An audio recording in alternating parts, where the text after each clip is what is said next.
One, two, three, four.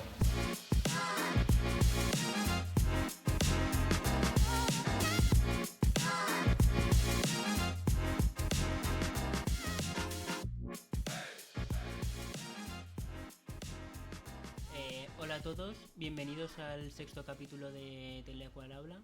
Hoy tenemos con nosotros a Jorge Ciudad Real. Hola, muy buenas, muchas gracias por invitarme. Nos vas a venir a hablar de física, ¿verdad? Alguna cosilla así. Pues tenemos varias preguntas para ti con las que iniciarnos en esta nueva aventura. Lo principal, ¿qué es la física? ¿Cuáles son tus ramas favoritas? ¿Por qué te gusta tanto? Bueno, a ver, la física es un poco, no me sé la definición de la RAE, pero es un poco una forma de, con símbolos, ¿no?, de modelar todo lo que sería el universo, ¿no?, desde lo más grande a lo más pequeño. Sí. Yo creo que es una buena definición. O sea, al fin y al cabo, tienes muchas, dentro de la física, tienes muchas ramas, desde termodinámica, fluidos, antenas, radiación, todo, ¿no? Y claro, eso abarca mucho y no te puedes quedar con todo, es prácticamente imposible, porque claro, te pegarías con un par de temas, te puedes pegar una vida. Por eso, bueno, a mí cuando yo desde pequeña me gustaba bastante la física, no era el mejor de la clase, simplemente me gustaba mucho. Y siempre me ha apasionado mucho lo raro. Cuanto más raro y extravagante, más me gustaba. Y véase todo lo que es tema de relatividad y desde hace 2 añicos me he metido más en temas de cuántica y teoría cuántica de campos. Es lo que más me ha apasionado. También te digo, para llegar a todos los avances que hay ahora hay que ir en orden un poco. La física clásica, luego es electromagnetismo y luego ya a principios de 1900 pues la relatividad, y hay que ir un poco en orden para poder entender cómo, faltando cosas, se llegaron a esas cosas que faltaban. Por eso a mí lo que más me apasiona es eso, lo más raro, y el ser teleco me ha conseguido tener muchas bases, en este caso en temas de electromagnetismo y tal, y física clásica, y luego ya por mi cuenta pues pasar a temas de relatividad y tal. Así que eso, yo podría decir que mis temas favoritos es todo lo que sería el mundo de la cuántica y la relatividad. Vale. Bueno, el tema principal de este podcast eran los agujeros negros. Así que, bueno, ¿qué te parece si empezamos explicándonos qué es un agujero negro? Bueno, un agujero negro podemos definirlo como un punto en el que todo lo que conocemos ya no, a lo mejor no lo conocemos tan bien. Las cosas se ponen raras. Y podemos definirlo como lo que sería una singularidad, en que si tomamos como esa cuarta dimensión que habla la relatividad general del espacio-tiempo, pues digamos que en ese punto hay lo que sería una singularidad, y provocado por una masa pues, muy grande, muy grande, muy grande, en un espacio muy, muy, muy pequeñito. Eso sería un agujero. En ese punto se colapsa. En este caso una estrella, por ejemplo. Ahí podemos entrar en cómo se forma un agujero negro.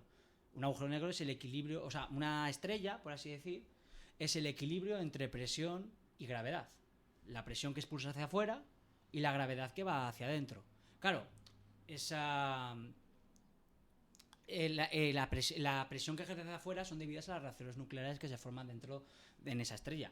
Claro, esas reacciones nucleares lo que pasa, van de materiales a materiales más pesados. Del hidrógeno pasa al litio, al litio, o sea, va formando materiales más pesados hasta que llega un punto en que esos materiales son tan pesados que no son tardan más en desintegrarse. Por lo tanto, al depositarse en la superficie, aumenta la masa en ese punto y aumenta la gravedad que tira hacia adentro. Por lo tanto, aumenta la gravedad hacia adentro, se reduce la presión hacia afuera por esa falta de reacciones nucleares, hasta que llega un punto en el que es tan grande la gravedad que colapsa.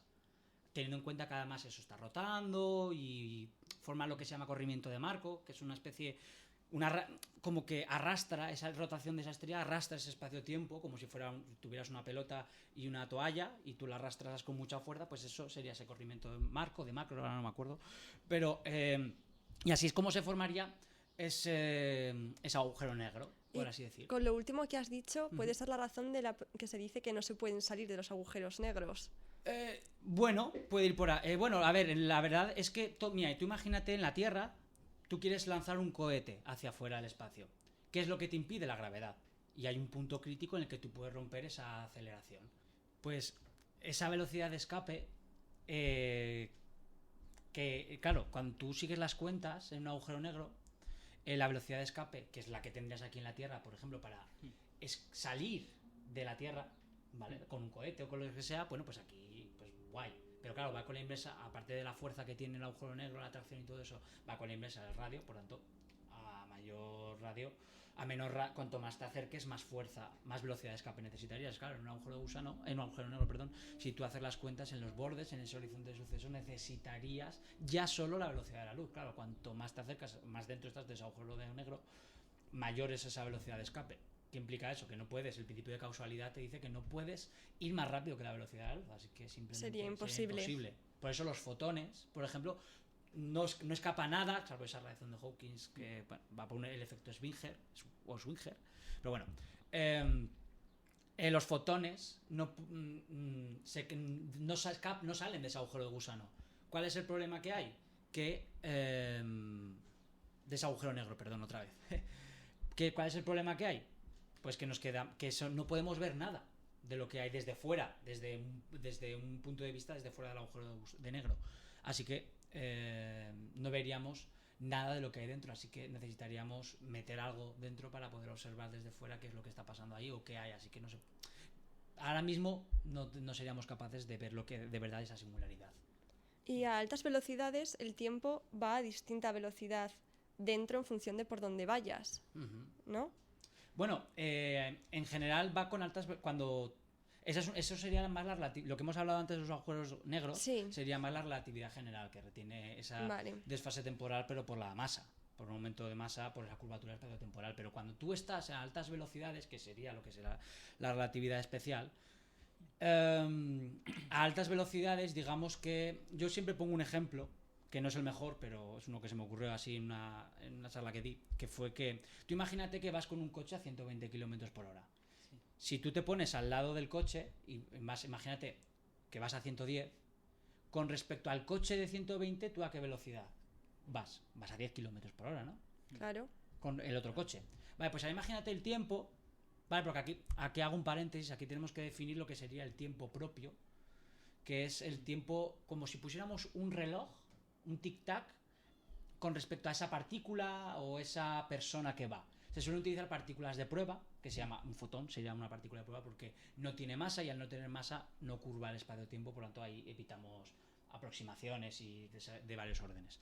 Pues si tú pones un tic-tac a esa partícula, a esa persona, a ese tren o a ese coche, es el tiempo, eso sería su tiempo propio. Luego está el tiempo normal, que es el de desde otro observador. Pues ese tiempo, cuando tú estás en ese coche a 120 km por hora y el coche de tu lado va a 10 km por hora, bueno, desde tu perspectiva. Claro, si tú pones de repente que el tiempo, vamos a llamarlo que el tiempo viaja a la velocidad de la luz, ¿vale? Vamos a decirlo así.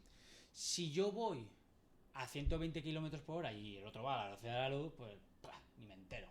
Pero claro, tú imagínate que voy al 99,9% de la velocidad de la luz, 3 por 10 a la 8, dejémoslo ahí.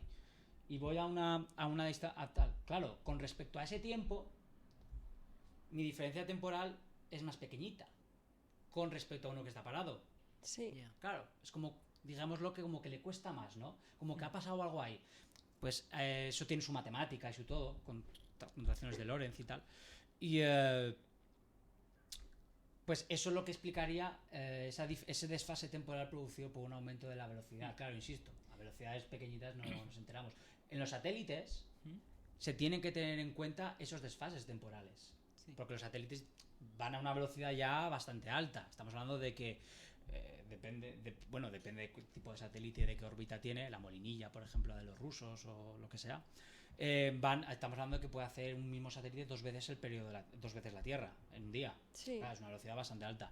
Ahí ya hay que tener en cuenta esas correcciones temporales. Incluso es un efecto Doppler que genera por el movimiento. O sea, a esos puntos estamos hablando. Hay algo que has dicho al principio que me ha llamado mucho la atención, que es lo de que no se puede superar la velocidad de la luz. Pero ¿por qué no se puede exactamente? Porque necesitarías energía infinita. Vale. Me explico.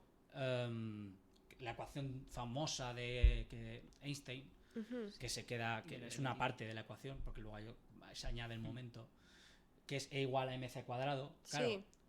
si yo tengo una masa de 1 kilo y voy a c cuadrado, ¿qué energía necesito? Claro. Claro, un fotón, que es la partícula en teoría cuántica de campos, la partícula que modela las ondas electromagnéticas es el fotón. Claro, el fotón no tiene masa, tiene conservación del momento angular, que es otra cosa, pero no tiene masa. Claro, eso es un problema. Pero cualquier cosa que quiera viajar a la velocidad de la luz, para empezar, se desintegraría. Simple hecho de la velocidad. Si ya un satélite, bueno, también por la atmósfera y tal, pero Sin reventaría. contar los factores externos. Claro, ten en cuenta que tú cuando cae un asteroide, por ejemplo, tiene el aire, que le ejerce presión.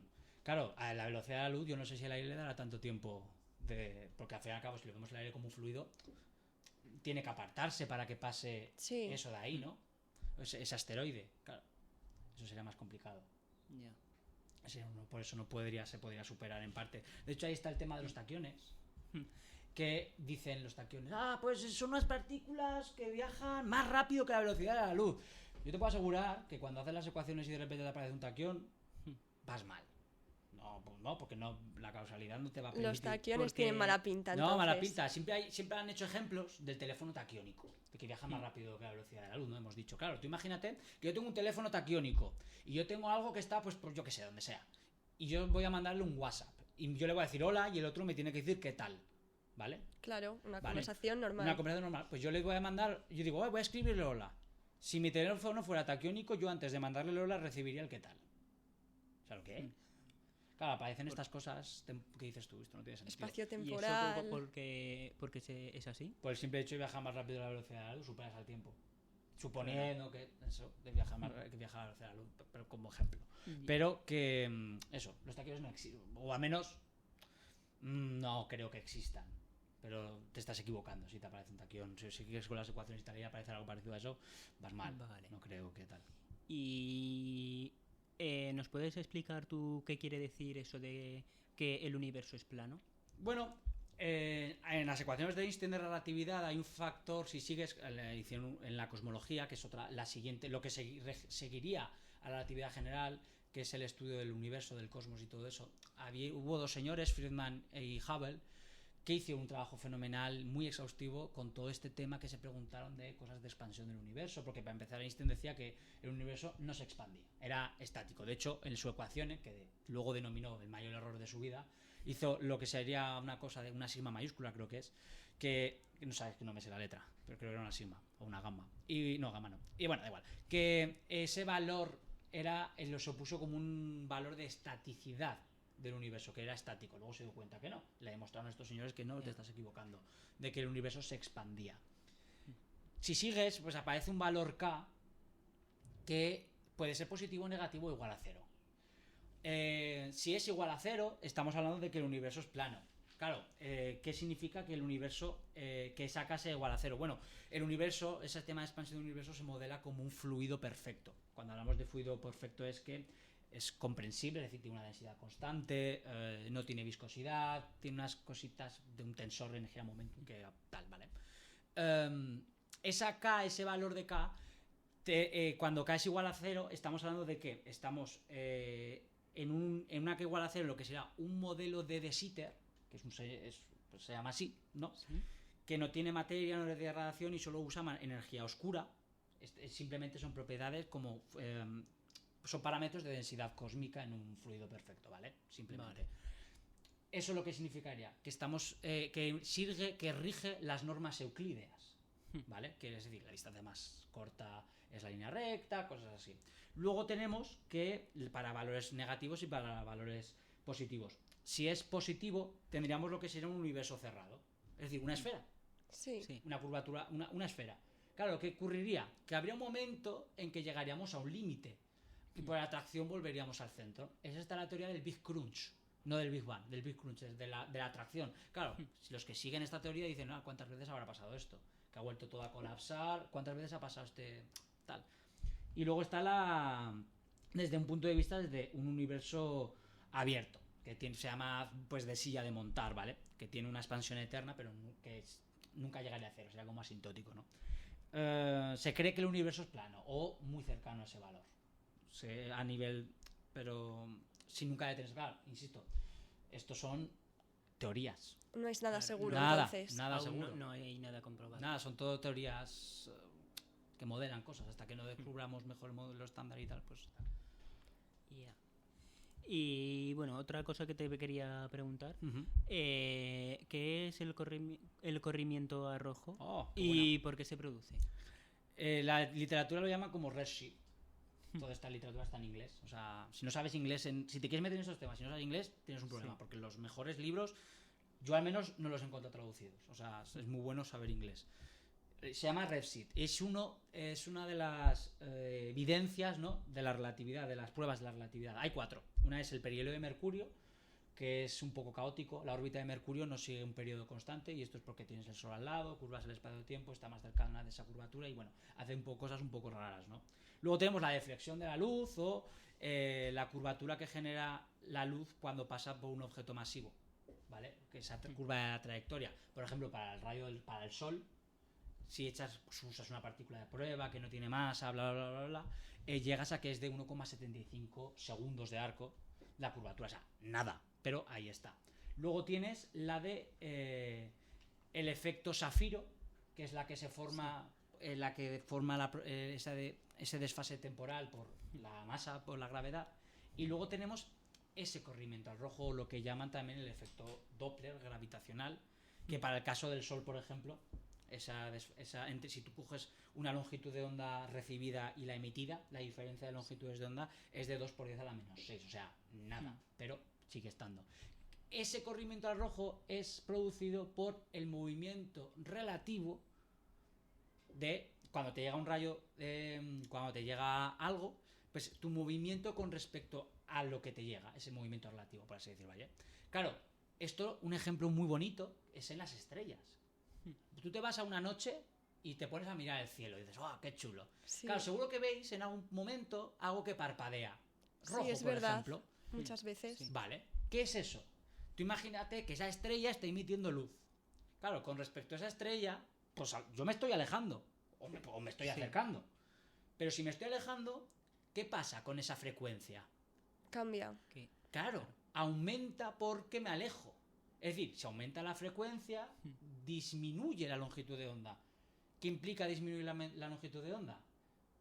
Pues, aumentar, eso, perdón, sería si me estoy acercando contra eso. Si aumenta la frecuencia, me estoy acercando y por lo tanto es un efecto Doppler. Vale. Por lo tanto disminuye la longitud de onda. Es decir, voy al azul, a un tonos azules, que es mayor frecuencia, violetas. Pero si me alejo, me disminuye la frecuencia y por lo tanto me aumenta la longitud de onda. Me voy más hacia el rojo. Cuando estamos hablando en términos de expansión del universo, digamos que se crea materia. Podemos verlo como un globo. Si yo inflo un globo en una caja, bueno, en esta habitación, por ejemplo, yo puedo inflar el globo, pero como máximo ¿hasta dónde? Hasta lo que ocupa la sala.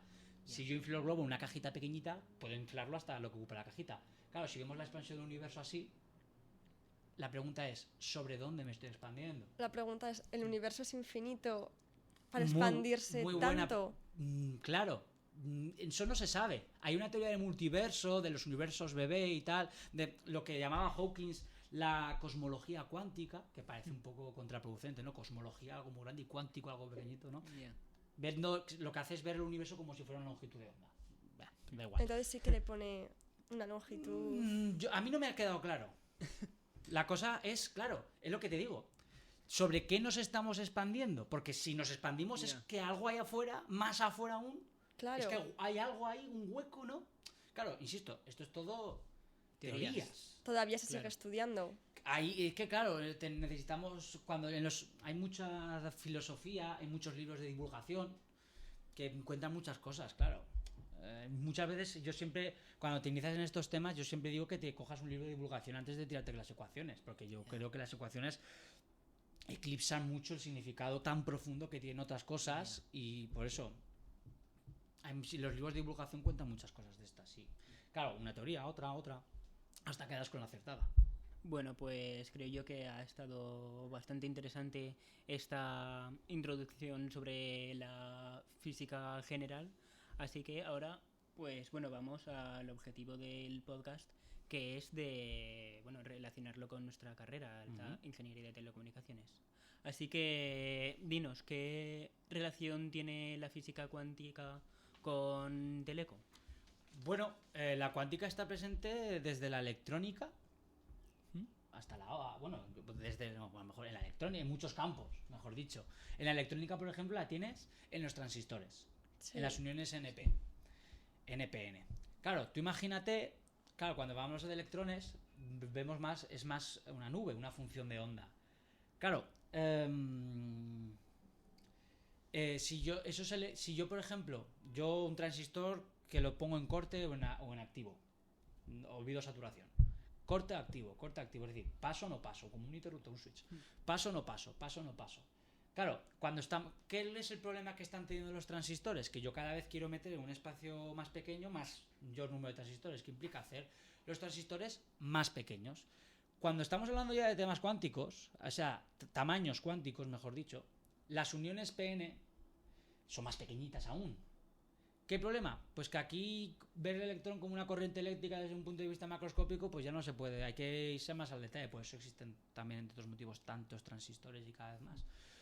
¿Por qué? Porque en el momento, si yo veo el electrón como una función de onda, cuando yo tengo una barrera de potencial, yo tengo una barrera, de repente ocurre una cosa que se llama efecto túnel, que es, digo yo, vale, yo pongo el transistor en corte, no puede pasar.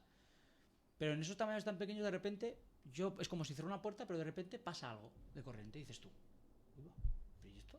¿Y cómo es posible? Este es el problema, uno de los problemas, entre otros, que surgen en los transistores, que cada vez queremos meter más en menos tamaño y cada vez se va complicando más, porque estamos tocando ya tamaños que no os digamos peligrosos, pero sí que son más complicados de lo que ya se pasa en la física clásica. Y bueno, hay que buscar son alternativas. una buena solución. Sí, es una buena solución, pero hay que a lo mejor ya no podemos, hay que inventarse otra cosa. Claro, en la óptica también la tienes. En la óptica, en los detectores, en los láseres, los detectores al fin y al cabo funcionan desde la teoría del electrón hueco, que pasa un electrón, llega a un hueco, crea un gradiente de corriente y se crean los fotones porque transmiten el momento y bla bla bla, hasta en los detectores, que tienes como una especie de efecto fotoeléctrico. No sé si conocéis un diagrama de Feynman, Sí. se ve muy bien, que es que yo meto un electrón, genero un fotón, ¿no? Cosas así, ¿no? Que se ven ahí, es una compresión, poner en dibujitos unas ecuaciones que son, por cierto, horrorosas, muy tediosas y muy largas.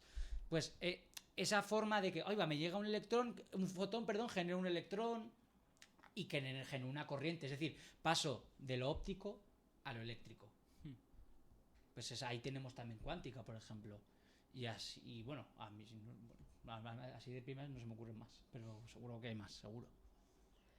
Y abordando el tema de los colores que has mencionado antes con el corrimiento en rojo Ajá. y varios, se dice que hay rosas que no existen. ¿Por qué es esto? Claro, ¿Sabes la respuesta? si tú coges el espectro electromagnético, tú tienes el rojo, el azul, el Sí, violeta, ¿Pero lo que qué son quieras. exactamente? Claro, el color es tu longitud de onda. Las ondas electromagnéticas, si voy a 120 GHz, la onda electromagnética a nivel de fotón es lo mismo que la luz, lo que pasa es que es a mayor frecuencia. Claro, cuando estamos hablando de longitudes de onda, son longitudes únicas. Es decir, que solo es una. El rojo es una longitud de onda, un conjunto de. Pero está formado, un conjunto no miento, es una. ¿Qué pasa cuando llegas de repente a rosas? Claro, son combinaciones de longitudes de onda, no es un color único. Por lo tanto, esos colores, digamos que son artificiales. Es no decir, es puro. por ejemplo, el rojo ha hecho que es una longitud de onda, pero el rosa estaría formado por varias Por un longitudes. contexto de varias longitudes. Vale. Exacto. O sea, no es sería único. lo que sea un color espectral de este es Sí. naranja, no formaría. O sea, si tú te metes desde 380 nanómetros, que es tu violeta, hasta 750 nanómetros, que es el rojo, es decir, desde la alta frecuencia hasta la baja, no es el rosa no corresponde, pero porque es un conjunto de. Vale. Vale. ¿Y qué es el LiFi y cómo de viable es su implementación? A ver, el LiFi yo no lo conocía mucho, pero está ahí. El LiFi es lo que sea el wifi, pero por luz. LEDs. Curioso. Sí, es curioso, o sea, pero yo no le... O sea, a ver, no soy experto en eso, o sea, no sé mucho de este tema, pero yo estoy más en óptica y yo creo que no tiene futuro. ¿Por qué? A ver, sí que me han contado algún ejemplo. Por ejemplo, tú vas a estar en un museo y hay una luz que está pues con un cuadro. Claro, esa luz, si tú la modulas, tú puedes tener unos cascos que con esa luz modulada te llegue como una especie de Bluetooth y justo cuando te pares dentro de ese cuadro, escuches la información de ese cuadro. Claro, ¿cuál es el problema de la luz de una bombilla? ¿Qué diferencia hay entre una bombilla y un láser? ¿Por qué siempre se utiliza más láseres? Se usa más la tecnología láser. Pues más que nada por la densidad espectral. Bueno, entre otros tienes la coherencia. En una bombilla, un LED no es coherente. Cuando hablo de coherencia hablo de fase, ¿vale? Sí, bueno, de ondas en fase, ¿vale? Claro, ¿qué diferencia hay entre una bombilla y un láser? Yo tengo una bombilla, pues que imagínate que va a 10 vatios o lo que sea. Claro, el láser pues, con mucho tiempo, a lo mejor te irá a 10 milivatios. ¿Y por qué un láser te puede quemar? Una bombilla no. Por la densidad de potencia. Toda esa energía se concentra en un punto. Se colimará, ¿no? Y consigues concentrar toda esa energía en un puntito muy pequeñito. ¿Cuál es el problema? Que una bombilla no lo puedes hacer, en un LED menos. ¿Qué implica eso? Aparte de la no coherencia del LED, del LED, pues que la potencia es muy bajita y vas a llegar con un LED pocas distancias vas a hacer. Claro, si tú estás en tu casa y con una bombilla puedes hacer cosas y tal, para tal, pues claro, a lo mejor algo te puede funcionar, pero claro, es que dicen, es que el wifi siempre es mejor, el wifi traspasa las paredes por la onda. Claro, la luz no. Ya. Sí que es menos interferible, porque claro, es que me van a espiar si pongo la luz y tengo comunicación con eso. Baja las persianas y solucionado. A no ser que tengas con un cable, si tú tienes el internet por cable y tal, bueno, a ver, con sistemas Tempest muy avanzados, con una antena super directiva los puedes conseguir. Y un cable bien empantallado te puede solucionar la vida, no te pueden espiar. No sé, yo no le veo mucho futuro al Li-Fi, más que nada por eso que te digo, en pocas distancias. Para sensores los LED sí que se usan. Pero... ¿Y dirías que, aunque en general para la vida cotidiana no sea muy útil, para situaciones concretas... Claro, es que ahí está, depende de dónde lo quieras usar. Por lo del ejemplo, museo me parece una buenísima idea. Sí, a mí me ha parecido muy interesante y muy chulo. Claro, está bien, pero cositas... Mira, a mí no me toques, ¿sabes? Yeah. Cositas con pinzas. No puede ser un sustituto. No. Bueno, a ver, imagino que esto lo irán mejorando y algunas de estas cosas malas que has dicho las arreglarán de alguna forma, pero así en general ves complicado. Yo sigo sin verlo. Tú imagínate, en radioenlace ya tienes desvanecimientos por rápidos, lentos, pues simplemente por cruzarte la calle, por cambiarte de calle, ya puedes tener desvanecimientos y te una caída de la conexión. Tú imagínate en tu cuarto con un armario en medio. Que si tu armario, que si tu televisión, que si tu mesa, o sea, ya tienes que hacer movidas para solucionar en la I2R los desvanecimientos en radiocomunicaciones como para hacer desvanecimientos en tu cuarto. Poco viable en comparación. Yo no lo veo, sí que tienes muchas reflexiones de la luz, pero no sé, al fin y al cabo, no sé, encima incoherente, o sea, no tienes fase de el wifi es mejor opción. Sí. Pero si dicen que tiene la misma frecuencia que el microondas, ¿cómo es que no causan interferencias entre sí? No, la cosa es que sí que causa interferencias. El problema es dónde lo pongas el wifi. O sea, si tú pones el microondas, que si quiero recordar que te iba a unos 2,4. Vale. El wifi igual.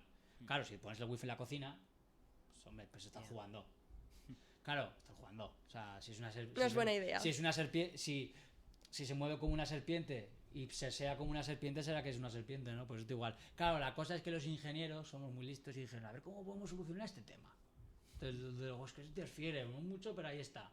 Porque tú tienes además, en la puerta del microondas, tú tienes esas rejillas, ¿no? Pues es el tamaño justo de la longitud de onda a la que va el wifi, que no me acuerdo cuánto era, creo que eran 6 centímetros, no, menos, no me acuerdo ahora, la longitud de onda. Pero vamos, que el tamaño es más pequeño que la longitud de onda a la que vas, por tanto, por eso no traspasa las ondas. ¿Qué hicieron los ingenieros? Pues vamos a meter una banda a 5 GHz y ahí seguro que no interfiere. Solucionado. ¿Has visto? Sí. Buena idea. Una muy buena solución, claro. A falta de pan. Y bueno, ahora que nos has hablado bastante de física, háblanos ahora sobre ti. ¿Por qué decidiste estudiar telecom en vez de física? Porque se ve que te gusta mucho la física, pero ¿por qué decidiste optar antes a telecomunicaciones? A ver, a lo mejor esto es duro lo que voy a decir. Pero a mí, a ver, yo iba a entrar al ejército en su momento. Lo que pasa es que ahí no me dio la nota de corte para la etapa y dije, voy a selectividad, no la voy a repetir. Y dije, bueno, a ver, iba a tierra porque al aire no puedo porque soy miope, a oficiales.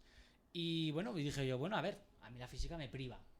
Pero yo de ingeniería no conocía mucho, pero sí que no me gustaba llamar ninguna, pero había una que era Teleco, que estaba por ahí, ¿no? En el aire. Y dije, uy, pues esta, que si satélites, ¿no? Que si tal, ¿no? Hablando de electromagnetismo.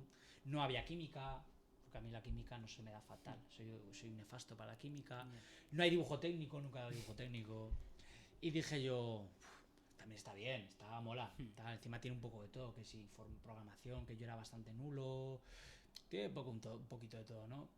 Y claro, aquí viene el golpe duro. Yo, viendo las estadísticas, tal, dije yo, ¿dónde se gana más?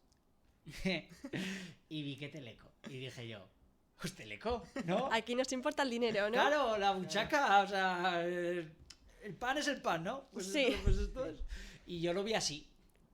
Que podía haber cogido física también, y si te buscas la vida también tal, pero claro, yo vi las estadísticas y claro, el problema fue ese. Y vi, hostia, se gana más. Y por eso me quedé. Sí, pues una buena decisión. La verdad es que sí. No, o sea, yo no me arrepiento, la verdad, porque acabé enamorándome. O sea, bueno, acabé Sí. no, y sigo. De hecho, estoy con el máster, o sea, imagínate si le he cogido gusto, ¿no?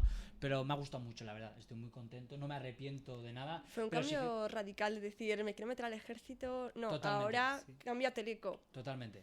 Pero a mí siempre, desde pequeño, siempre me había gustado mucho la física. Mucho, aún, mucho, mucho. aún así, sí que si quisieras te podrías seguir yendo al ejército con cosas relacionadas con Ya, pero en la privada se telecomunicaciones. gana más que en el público. Es que hay que ver así, hay que mirar para arriba siempre, macho. Eso es lo que hay. Y has dicho que desde pequeño te gustaba la física, ¿verdad? ¿Cómo te introduciste a ese mundo de decir, Buah, me gusta, quiero seguir lo- investigando cosas? Yo empecé con un libro de mi madre, de BUP, de física, y digo yo, hostia, si es que no entiendo nada lo que pone aquí. Y querías mí, saber. Yo quería qué era. entender, leer eso. Saber leer, saber entender. No te digo todo lo que puse en saber leerlo, porque ahí ponen su caso cosas y no tengo ni idea de tal, de otros temas, pero joder, yo veía esos libros de física normales. Mi madre no es física, pero tenía una asignatura de física en un Sí. BUP, en un bachiller, lo que sea. Y yo lo veo y digo, es que me encantaría entenderlo, hacer esos problemas, hablar ese idioma, ¿sabes? Sí. Y empecé ahí y de repente me regalaron tal, leí cosas de radiactividad, de desintegración Cada vez radiactiva, te ¿no? fuiste metiendo más en el tema y Exacto, no podías yo parar, leía, ¿no? leía y digo, esto es una pasada. De hecho, me apunté a la Olimpiada Física. Media hora duré de 8. Miento, una hora. O sea, hay fotos en las que estoy y luego a la hora ya no estoy. O sea, no te creas. O sea, digo, no soy el mejor en física, pero siempre me ha apasionado. Es interesante. Me ha gustado muchísimo siempre. ¿Y cómo has vivido tus años en la universidad? ¿Solamente te has dedicado a estudiar o también has estado investigando sobre más cosas? Hombre, yo me he movido. O sea, yo considero que me he movido bastante porque soy bastante movido. O sea, soy muy hiperactivo, ¿no? Y me metí en junta de escuela. Hubo unas elecciones y conseguimos ganar con por cierto, una victoria pírrica. Muy ¿Sí? buena victoria. Ganamos, vamos, por mayoría absolutísima. De hecho, teníamos más puestos de la gente que teníamos en nuestro equipo. O sea, fue muy bien, fue muy curioso. Ganamos en junta de escuela de ingeniería. Y fuimos representantes de estudiantes y seguimos siendo y sigo siendo representante de estudiantes porque no ha ganado las elecciones, pero nos fue muy bien, nos ha ido bien estas últimas elecciones, son cada 2 años. Lo mismo en claustro de la Universidad de Zaragoza, nos presentamos, como ganamos, hicimos una victoria muy buena, volvimos en claustro, esto era en 2019, ¿no? Por ahí, 2020, no me acuerdo. Este año que hubo las elecciones último, también volvimos a ganar y seguimos en claustro de la Universidad de Zaragoza, que si la IECubo, la ATUZ aquí, que por cierto me hace mucha ilusión que en lo que está un par de años también ahora me haga un podcast, o sea, me ha hecho muchísima Y a ilusión. nosotros tenerte también, O sea, ¿eh? me ha encantado. Y luego a la vez, eso, me metí ya en serio con la relatividad por lo que os digo. Yo leía libros de divulgación y decía, uy, pero es que, claro, lo que digo, a veces las ecuaciones te eclipsan lo que de verdad. El bosque como que te impide ver los árboles, ¿no? Algo así Sí. dicen. Pues me pasaba un poco así, digo yo, pero ahora que sé mucho, veo mucha perspectiva a nivel divulgativo, ¿cómo es ese idioma? ¿Cómo se escribe eso matemáticamente? ¿Cómo se entiende? Porque ya es difícil llegar a entender esas cosas que a lo mejor son Sí. más abstractas, Ya. pero es lo que digo siempre, Teleco, vale, aprenderás mucho más o menos. No te diré que no, ni que sí ni que no. Pero es más que lo que aprendes, que es mucho, insisto, desde mi perspectiva, es lo que te aporta. Es las capacidades que te aporta de resolver un problema, a la hora de ordenar la cabeza al programar, a la resolver cualquier sistema, con procesador de señal, con lo que sea. Es esa habilidad que te aporta para resolver problemas del día a día, pueden ser de ingeniería, pueden ser, insisto, cotidianos. Es esa habilidad que me brindó Teleco, es la que me ha brindado el poder sentarme con un libro de relatividad y ponerme a tirar ecuaciones y entender y poder hablar de lo que estoy hablando, desde la cuántica hasta la gravitación, hasta la relatividad. Y al terminar, ¿de qué elegiste que iría a tu TFG? Pues a mí me ofrecieron el primer atisbo que tuve de TFG fue hablando con un profesor, Arturo Mediano, que fue de electrónica, y me ofreció, porque a mí sabía que me gustaban mucho estos temas de espacio y tal, con Iberus creo que era, no, con Iberus no, bueno, no me acuerdo del nombre, Bueno. pero era hacer una especie de sistema para un satélite de Starlink Claro, y de eso ya te SpaceX, gustaba. ¿verdad? Y dije yo, guau, tal. El problema es que se me coló uno que hizo las cosas mal, que aún sigo sin saber. El día que descubra quién es, voy a hablarte una conversación con él. Encima era de electrónica, tú. Hizo las cosas mal, porque primero tenía que haber contratado con Arturo y luego con el de la empresa. Liberium, creo que era. Sí, Y lo hizo al Liberium. revés. Y no, directamente con el de la empresa. Eso es trampa, macho. O sea, y tal. Así que ya esa idea mal. Luego ya pasé a mí me gustaba mucho el tema de las antenas, la radiación y tal. Sí. Pero había hablado de TIC Media y hablé con otro profesor, Emiliano, para hacerlo con ETIC Media, pues cosas de procesado, de redes neuronales y tal. Al final no me convenció y no tal. Lo mismo con otro tema de besicos, pero tampoco me convenció. Hasta que de repente iba andando por los despachos y me encontré y de repente pues iba para hablar de otro tema. De hecho iba a hablar con otro profesor de antenas para hacer tal, pero de repente me encuentro al que es ahora mi jefe, ¿no? Íñigo. Y digo, uy, pues ya que estoy, está la puerta abierta, voy a pasar. Y creo que ha sido el mejor gesto hasta el momento, o de los mejores actos que he hecho en mi vida, porque estoy no sé lo que hubiera pasado si no hubiera ido ahí. Pero estoy tan contento, estoy aprendiendo tanto y tan agradecido con todo lo que me han aportado en mi vida, con todo lo que estoy aprendiendo y todo, que si proyecto para arriba, para abajo, tal, en todo donde estoy moviéndome, que es que no me caben las palabras.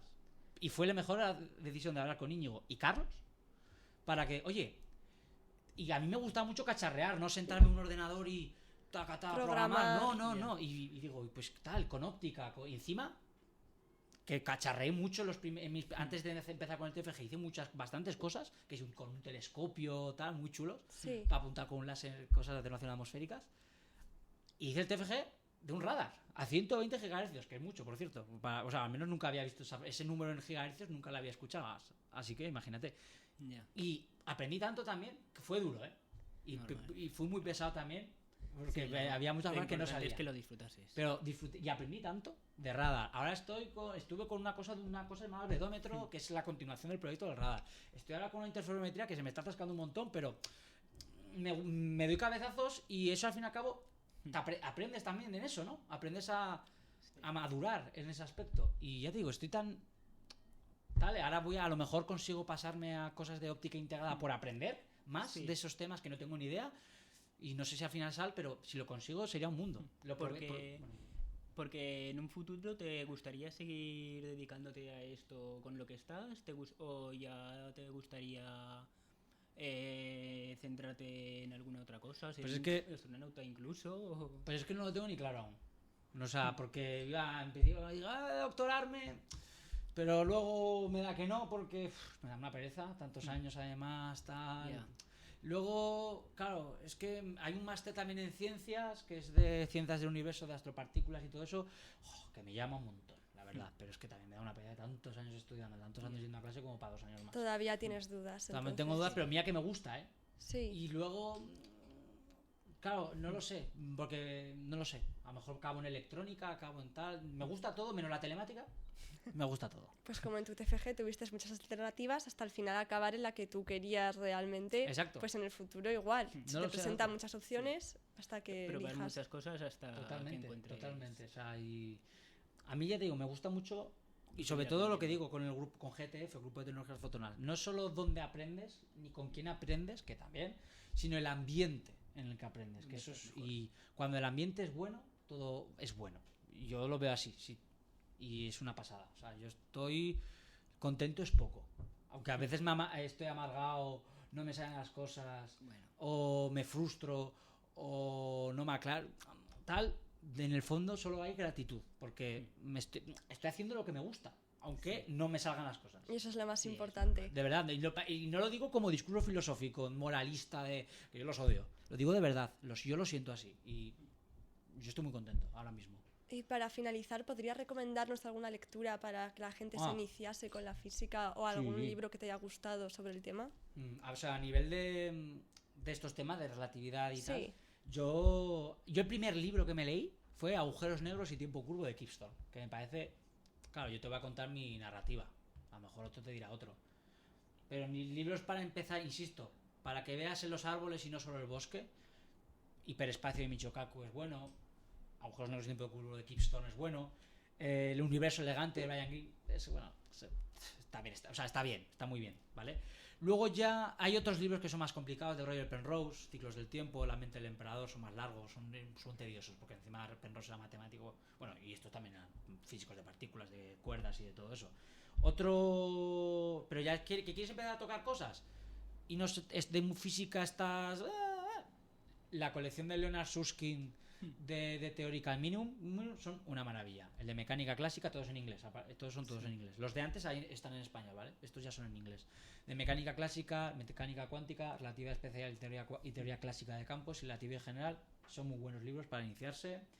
Además, luego, que si quieres seguir con gravedad y quieres seguir con ecuaciones, pero ya un poco más tal, hay un libro que me gustó mucho que es Amos Incompatible, Incomprehensible Thing, que es de Peter Collier, que me parece muy buen libro también para tal. Y luego ya pues ya puedes empezar a libros ya más de mayores, de verdad, como Gravitation de Misner Thorne, no es de mis libros favoritos, pero como libro de consulta y de cosas puntuales está bastante bien. También tienes canales de YouTube muy buenos, el de Javier García, que habla Sí. desde relatividad hasta teoría cuántica de campos, una maravilla, que por cierto, de teoría cuántica de campos, para empezar, el mejor libro para empezar me parece, se llama No Nonsense of Quantum Field Theory, que, a ver si digo bien el nombre, Jacob Wichtenberg, se llama así, que luego tiene una continuación del libro porque el tema de cuántica de campos se mete mucho en grupos de Lie, teoría de grupos, es muy profundo en ese aspecto de álgebra. Y tienes luego otro que se llama del mismo autor, Physics from Symmetry, que ese está muy bien. Ese para iniciarse en teoría cuántica de campos, teniendo en cuenta de Jacob Giftitz, es que no me acuerdo cómo se llama, David Giftitz creo que era, tienes mecánica mecánica cuántica, un muy buen libro, en inglés también. Bueno, es el último libro para meterse en QFT, es muy bueno, porque está hecho por alumnos de y cómo lo entendieron. Y ya si quieres luego indagar un poco más en mayores, el libro de referencia en las asignaturas de teoría cuántica de campos es el Peskin, que se llama An Introduction to Quantum Field Theory, QFT, de Peskin and Schroeder, que son los autores.